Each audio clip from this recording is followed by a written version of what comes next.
Apa kalian tahu apa sih itu hidrosfer? Hidrosfer adalah lapisan paling atas dari permukaan bumi, tempat berlangsungnya proses pembentukan tanah. Lapisan tanah atas, yaitu topsoil, adalah lapisan paling subur dan terletak horizontal pada kedalaman 30 cm, memiliki dua horizon, yaitu horizon O dan horizon A. Kemudian lapisan tanah tengah subsoil adalah yang terletak di bawah tanah. Topsoil adalah terletak pada kedalaman 50 cm hingga 1 meter, memiliki horizon yaitu horizon E dan horizon B. Kemudian lapisan tanah bawah bedrock adalah lapisan yang mengandung batuan yang mulai melapuk dan tercampur pada tanah endap, memiliki dua horizon, yaitu horizon R dan horizon C. Kemudian faktor pembentukan tanah yaitu komposisi bahan induk. Ini mengacu pada bahan mineral yang tidak terkonsolidasi atau bahan organik di mana tanah terbentuk. Tanah akan membawa sifat fisik dan kimiawi dan bahan induknya. Iklim sebagai faktor pedogenis, mengacu pada cuaca karena tanah berkembang pada skala waktu yang lama. Pengaruh langsung iklim terhadap pembentukan tanah adalah melalui air, energi matahari. Kemudian sintesis ketiga kami, topografi atau relief, ini juga merupakan faktor arah dalam pembentukan tanah, di mana tingkat kemiringan dan sistem drainase dari suatu daerah batuan yang telah mengalami pelapukan. Faktor pembentukan tanah.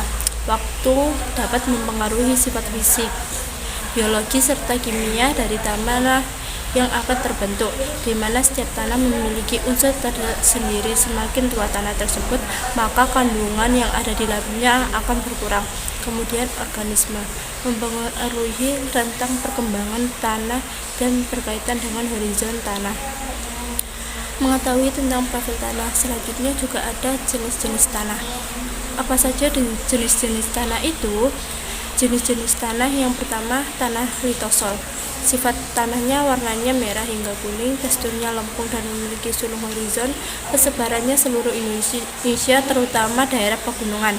Kemudian pemanfaatannya yaitu tidak dimanfaatkan sebagai kecil untuk tanaman keras, padang rumput. Kemudian yang nomor 2, tanah regosol. Sifat tanah berupa endapan abu vulkanik berbutir kasar serta pasir di panjang pantai tanah gambut. Kemudian di daratan dan daratan pantai. Pemanfaatannya yaitu dimanfaatkan oleh tanaman parwijaya dan buah-buah yang tidak terlalu banyak membutuhkan air. Yang nomor 3 yaitu organosol. Sifat tanahnya berwarna coklat tua, tekstur tanah juga cenderung lebih mudah basah. Persebarannya di Sumatera, Kalimantan, Papua. Pemanfaatannya dimanfaatkan untuk persawahan, pasang surut, tanah laterit. Kemudian tanah laterit. Sifat tanah warnanya merah atau kekuning-kuningan dan unsur haranya rendah. Persebarannya di Kalimantan, Lampung, Jawa Barat, dan Jawa Timur. Kemudian pemanfaatannya sebagai bahan baku industri gerabah. Nomor 5, tanah aluvial. Sifat tanah lingkaran mineral yang cukup tinggi, tanahnya bertekstur vertikal dan ada yang bertekstur horizontal. Kemudian persebarannya di Sumatera bagian utara, Jawa bagian utara dan selatan, Papua. Kemudian pemanfaatannya yaitu pertanian, perkebunan, palawija, jagung, kedelai. Kemudian ada tanah grumosal. Sifat kandungannya bahan organik tinggi, daya menahan air tinggi. Kemudian persebarannya di Jawa Tengah, Jawa Timur, NTT. Pemanfaatannya sebagai pertanian palawija. Kemudian tanah margal. Sifat kandungannya mineral yang tinggi, suburnya air yang subur. Persebarannya pegunungan Sewu, Priangan Selatan. Pemanfaatannya perkebunan tanam keras, misalnya jati. Tanah kapur. Sifat tanahnya berasal dari batuan kapur, tidak subur. Persebarannya Bukit Kapur, Jawa, Sumatera. Kemudian selatan, Sulawesi Tenggara. Pemanfaatannya penanaman ubi kayu. Tenaga eksogen ialah tenaga yang berasal dari luar bumi. Sifat tenaga eksogen berupa tenaga pembentuk bumi yang berasal dari luar bumi yang cenderung bersifat merusak. Tenaga eksogen terdiri dari pelapukan, pengisian, dan pengendapan. Bentuk muka bumi tenaga eksogen. Pencahayaannya bantuan disebabkan oleh pelapukan fisik, adanya perubahan suhu atau iklim. Kemudian batuan berlumut disebabkan oleh pelapukan organik yang disebabkan oleh makhluk hidup. Kemudian stalagmit dan stalaktit dan stalagmit yang disebabkan oleh pelapukan kimiawi yang disebabkan oleh zat-zat. Galaktik adalah bentuk batuan miring yang berlubang mengarah ke bawah. Secara aktif adalah batuan yang berbentuk lancip yang mengarah ke atas, stalaktit dan stalagmit. Bentuk muka bumi tenaga eksogen daratan tergerus. 1. Disebabkan oleh arbal biaris, pengikisan pantai yang diakibatkan oleh tenaga gelombang laut dan arus laut yang bersifat merusak. 2. Batu jamur disebabkan oleh deflasi, yakni diakibatkan oleh angin. 3. Gemuk pasir disebabkan oleh deflasi, yakni diakibatkan oleh angin. Kemudian juga ada bentuk muka bumi lainnya. Kira-kira apa yang bentuk muka bumi selanjutnya? Yang pertama, tombolo yaitu tunggul pasir alam yang menghubungkan pulau utama dan pulau yang berada di dekatnya. Berbentuk akibat proses sedimentasi air laut. Arus pantai ini terjadi saat gelombang mendorong sedimen.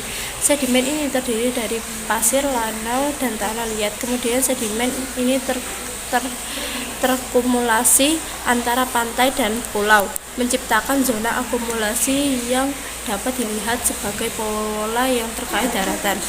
2. Oxbolex yaitu danau tapal kuda yang berbentuk di awal meander.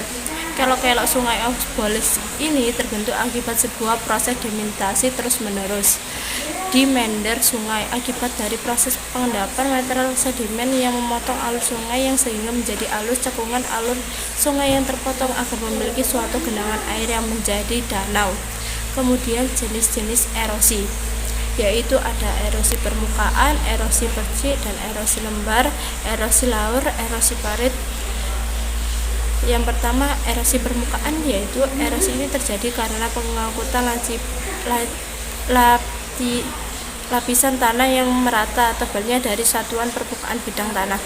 Ciri-ciri erosi permukaan yaitu permukaan erosi dapat diukur melalui metode pengukuran kotak langsung dari erosi di jalan yang disebabkan oleh faktor alami. 2. Erosi percik, erosi ini disebabkan oleh air hujan yang jatuh ke dalam tanah menghanyutkan tanah tersebut. Ciri-ciri erosi percik yaitu air yang mengalir di permukaan tanah berwarna karu kuning kecoklatan. Kemudian 3. Erosi lembar. Erosi ini adalah pengikisan lapisan tipis permukaan tanah di daerah berlerang oleh kombinasi air dan air larian runoff. Ciri-ciri erosi lembar yakni kesuburan tanahnya rendah, bercak-bercak dalam ke tanah, dan tanah erosi menjadi warna terang. 4. Erosi alur. Erosi ini adalah pengangkutan partikel tanah aliran air yang mengalir di permukaan tanah yang terkontraksi pada alur tertentu. Kemudian ciri-ciri erosi alur yaitu pengikisan membentuk alur-alur yang amat jelas yang memiliki bentuk alur yang menjadi tempat air mengalir. Yang nomor 5, erosi parit. Erosi ini terjadi hampir sama dengan proses erosi alur, tetapi alurnya terbentuk sangat besar. Ciri-ciri erosi parit yaitu terbentuk berukuran sedikit.